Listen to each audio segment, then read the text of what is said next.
Arafa kuni ro'za tutish islomda juda ulug' amal hisoblanadi. Bu kun Zulhijja oyining eng fazilatli kunlaridan biri. Bu kunda ro'za tutgan kishining kichik gunohlari kechirilishi umid qilinadi. Shuningdek, payg'ambarimiz sollallohu alayhi va sallam bu kun haqida shunday deganlar: Arafa kuni Alloh taolo eng ko'p bandalarni do'zaxdan ozod qiladigan kundir. Demak, bu bir kunlik ro'za oddiy ro'za emas, balki katta mag'firat va rahmat eshigidir. Arafa kuni ro'zasi uchun qanday niyat qilinadi?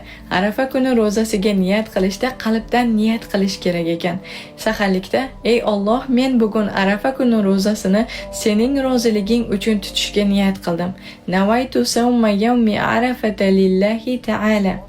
Iftor kirib ro'za ochish paytida esa hadisda rivoyat qilinganidek, payg'ambarimiz sollallohu alayhi va sallam iftor paytida qilgan duolarini aytish naqadar go'zal.